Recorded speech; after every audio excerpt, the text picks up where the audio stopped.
Buenas tardes, ¿qué tal? Nos encontramos ante Daniel Abanto. Él es un joven escritor que ha publicado el año pasado un libro que se titula En el juego de la vida. Esta tarde estamos aquí para charlar sobre su libro, sobre sus proyectos y sobre un poco de literatura. ¿Cómo está, Daniel? ¿Qué tal? ¿Qué tal? ¿Qué tal? ¿Cómo estás? Daniel Abanto hoy en día es un escritor casi desconocido e inédito en este difícil mundo de nuestra literatura peruana. ¿Cómo te presentarías ante el público y, sobre todo, ante un futuro lector?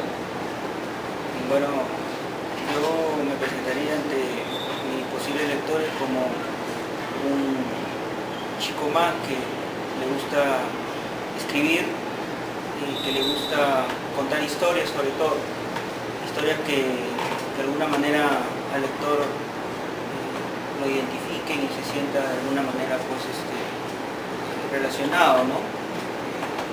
Hay siempre en común ciertas cosas que le pasan a las personas, ¿no?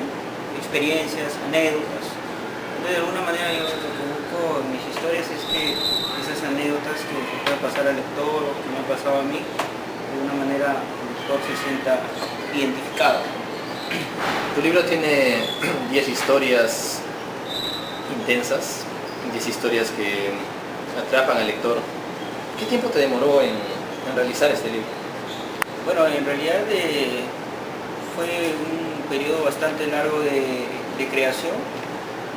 A partir del 2003 para adelante empecé a escribir estas historias, las fui corrigiendo, las fui puliendo, hasta que encontré una suerte de relación entre ellas, ¿no?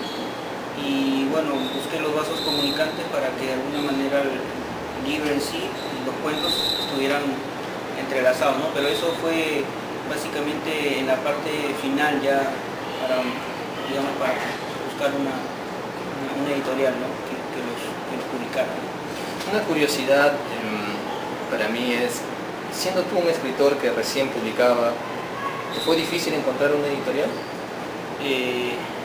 De verdad que siempre uno se va a encontrar con portazos en la cara, ¿no? Si uno quiere de repente publicar algo o quiere hacer cualquier tipo de creación, pues va a tener que de alguna manera financiarlo por sí mismo, ¿no? Y eso creo que ocurre no solamente en lo que es la literatura, ¿no? Con la música, el cine. Entonces, sí, uno de los primeros escollos definitivamente pues el tema económico, ¿no? Que siempre te complica un poco las cosas, ¿no?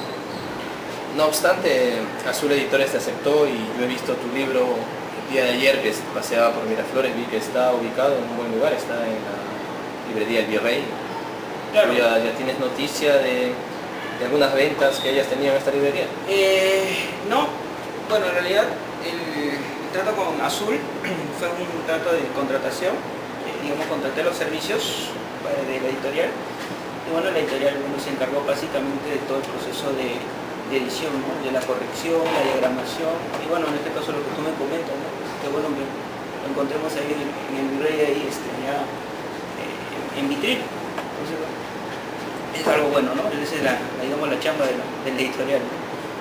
Tú fuiste estudiante de la carrera de literatura en la Universidad de Villarreal. ¿Sientes que eso fue lo que te impulsó a escribir? No, la verdad es que, siendo sincero, Lenny, yo ya escribía desde antes de ingresar a la Villarreal, solo que no tenía, digamos, claro el estudiar literatura en sí, ¿no? Pero el acercamiento con los libros, el escribir, ya venía ya de que estaba ya terminando el colegio, ¿no? Secundario. Yo sé que tú también te has dedicado a la enseñanza. Si un alumno se acerca y te dice, profesor, yo quiero estudiar la carrera de literatura, ¿qué le recomendarías? Que si él tiene la vocación para hacerlo, pues que lo haga, ¿no? En realidad la carrera de literatura es una carrera espectacular, es una excelente carrera, pero también hay que tomar en cuenta que el mercado laboral, sobre todo en el país, es un poco limitado, ¿no? No solamente en lo que es literatura, sino en realidad en todo lo que es las carreras que tienen que ver con las actividades culturales o las actividades artísticas. Pero si el joven tuviera la vocación, siente el deseo de estudiar, estudiar esa carrera en sí, literatura, pues sería para mí normal que lo hagan. Tú no serías como muchos colegas que dirían, mejor dedícate a otra cosa, pues vas a tener grandes problemas económicos más adelante, ¿no le harías cambiar de opinión? Bueno, pero abogados, médicos, todos estamos endeudados hoy en día, ¿no? Tu libro En el juego de la vida es una creación influenciada por el neorrealismo urbano. ¿Qué escritores te influenciaron directamente para escribirlos? Bueno, esa es una pregunta bien interesante, ¿no? Yo puedo decir de alguna manera que un autor que me marcó así del inicio, casi ya terminando la secundaria, fue Reynoso, ¿no? Una novela que leí que impactó mucho, fue en octubre, No hay milagros, ¿no? Y bueno, la manera tan descarnada como se narraba, las historias que aparecen en esta novela me impactaron fuerte, ¿no? Entonces, de alguna manera, yo creo que eso marcó un poco el inicio, ¿no? De lo que era un poco el estilo, ¿no? Que tú señalas, ¿no? El neorrealismo, o algunos llaman, ¿no? Realismo sucio, ¿no? Pero sí, o sea, yo creo que un autor determinante fue Reynoso y bueno, los cuentos de Ribeiro, ¿no? Que también es un autor que para mí es un autor referencial e importante, ¿no? Sobre todo el tono humorista, aunque a Ribeiro lo catalogan como un autor pesimista, ¿no? Pero en realidad sí, de verdad que estos autores son la punta de lanza de alguna manera de la influencia que yo he tenido en cuanto a mi estilo. No obstante, el tema del realismo urbano ya ha sido tocado muchas veces. ¿Consideran que es un tema gastado? Yo creo que no. Yo creo que si tomamos como referencia, por ejemplo, los últimos narradores de repente neorrealistas o del HUM de la década de los 90, el tono de ellos es un tanto bastante agrio, ¿no? Bastante desalentador, ¿no? Si mencionamos algunos escritores de la década de los 90, ¿no? Por citar algunos, ¿no? Por ejemplo, Sergio Galarza, o de repente por ahí, si mencionamos a más Palacios, o Manuel Rillo, ¿no? Lalo Rengifo, ¿no?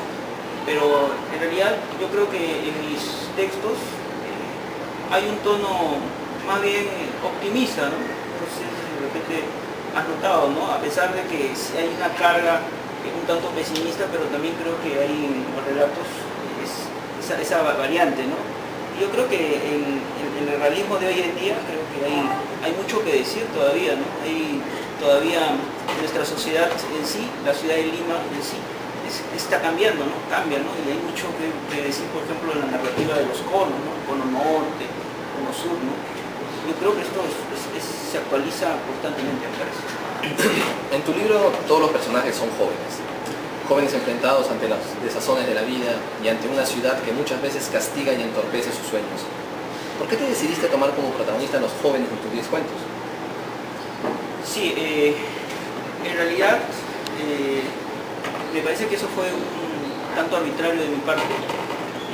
Lo que yo de alguna manera reflejaba también era tener esta mirada de Lima, ¿no? De la ciudad, como tú también lo señalas, pero desde mi perspectiva, ¿no? Entonces yo estos cuentos, como te vengo diciendo, lo vengo escribiendo hace unos 10 años atrás, ¿no? De la perspectiva del adolescente o del joven.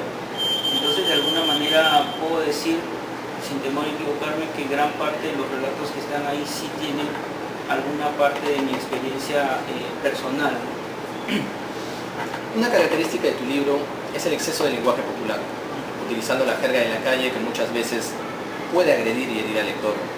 ¿Por qué utilizar un exceso de groserías sabiendo que muchas veces su omisión enriquecería mejor el texto? Bueno, todo depende también del lector, ¿no? El lector que se sienta de repente quizás sensible ante lo que tú mencionas, pues el tipo de lenguaje, a otro tipo de lector de repente el lenguaje más bien lo enfatiza a relacionar con el entorno de la realidad, ¿no? El lenguaje ficcional con lo que es la realidad en sí, ¿no? La relación. Bueno, todo de alguna manera depende de las opiniones, ¿no? En todo caso, todas me parece que son respetables. En muchas partes del libro catalogas al escritor como un holgazán, un hombre que no tiene futuro, un ser que desperdicia su existencia y que siempre la vida lo trata con mano dura. ¿Por qué utilizas ese trato para con el creador literario? Sí, yo creo que sobre todo con esa imagen que tú mencionas, sobre todo con el escritor que recién empieza. Creo que el escritor que recién empieza siempre es maltratado, es dejado, de alguna manera a veces un tanto golpeado por elementos externos.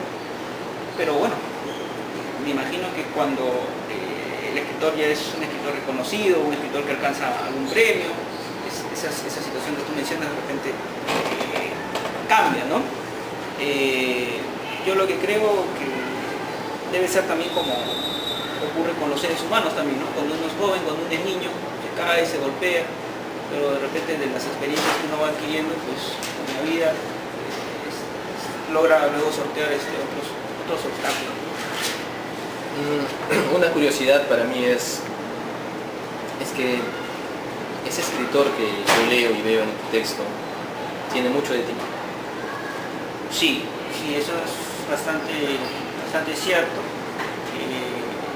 Muchas de las historias están basadas de alguna manera en experiencia personal que he tenido, y yo creo que sí, ¿no? De alguna manera creo que el escritor no es ajeno a su contexto, ¿no?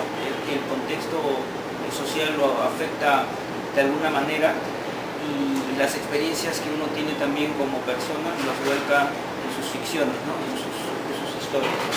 Algo que siempre está presente, ¿no?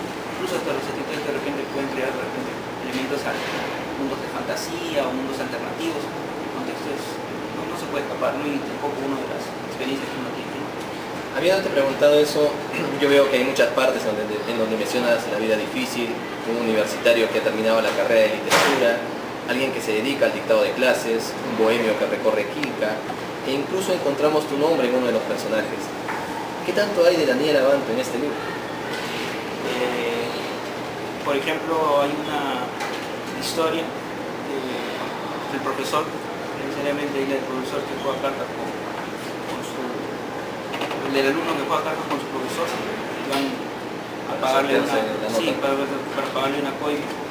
Eso efectivamente sucedió, es algo que me pasó verdaderamente. Con un amigo me fui y le pagué una coima a un profesor. Pero el profesor es así como lo describes, sí, es un personaje, un profesor así bizarro, en la miseria, con su cigarrillo, su botella, hablando historias ante sus alumnos. Sí, ¿Ese era un profesor? Bueno, no ante sus alumnos, sino en su casa. Y bueno, siendo un poquito escapando de lo que es la ficción, pero de alguna manera refleja también, no sé, a cierto sector de los profesores del sector nacional, ¿no?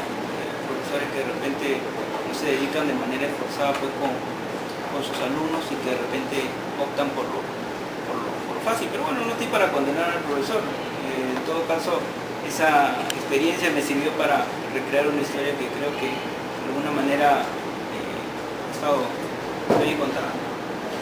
¿Tu libro tiene mucho de crítico a la realidad? Me parece que sí, ¿no? Me parece que sí, yo creo que tiene algo de crítica a la realidad, a diversos estamentos, ¿no? Crítica, por ejemplo, a lo que es la educación nacional en nuestro país, por ahí la crítica a la violencia, ¿no? Hay cuentos que están aquí donde hay una crítica soterrada a lo que es la violencia en sí, ¿no? Vivimos en una sociedad bastante convulsionada, ¿no? Creo que mis cuentos, con un tono particular desde mi perspectiva, me parece que sí hago una crítica a eso que tú señalas. ¿Qué opinión tienes de la literatura actual en cuanto al trato que les da a los escritores recién iniciados? Bueno, es difícil hacerse un espacio en lo que es la literatura en sí, ¿no? Hay muchos autores que, digamos, consagrados, ¿no? Que definitivamente opacan, ¿no? Por ejemplo, la figura de Vargas Llosa es una figura que está así constante, ¿no? Cualquier autor joven que salga, que tiene un estilo urbano, siempre se lo van a comparar con él, ¿no? O de repente un autor de provincia que tiene un estilo indigenista, lo van a comparar como con Arguedas. Entonces están estos autores que de alguna manera, si bien es cierto, han aportado en lo que es nuestra literatura, pero de alguna manera los escritores que vienen de atrás los opacan y no sé si de repente es por un tema comercial, ¿no? O por otras razones, no lo sé, o porque de repente los que nosotros recién empezamos no somos tan buenos como tal vez creemos que somos, de repente no lo somos, no somos buenos, pero es difícil, es complicado hacerse un espacio, ¿no? Y nadie te va a dar nada, nadie te va a regalar nada y uno mismo tiene que buscarse los mecanismos para poder de repente quizás darse a conocer. En mi caso, bueno, lo que fue esta contratación con la editora. Finalmente, Daniel, ¿qué proyectos futuros tienes como creador literario para un futuro? Bueno, gracias por la pregunta. Quisiera seguir escribiendo cuentos. Ahorita estoy trabajando en una novela, está ahorita en ciernes todavía, está en borrador. Y bueno, aprovecho la oportunidad para, ahorita estoy promocionando un sello editorial que se llama Rara Avis Editores. Así que, bueno, en eso estoy leyendo ahorita. ¿Vas a incursionar en el mundo editorial? A ver, vamos a ver que con relativo éxito, ojalá que las cosas salgan bien.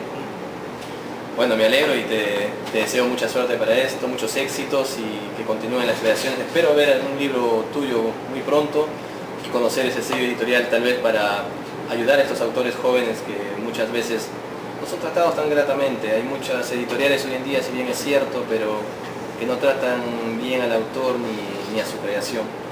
Yo te agradezco mucho, Daniel. Gracias a ti, Leti. Daniel Abanto, muchas gracias.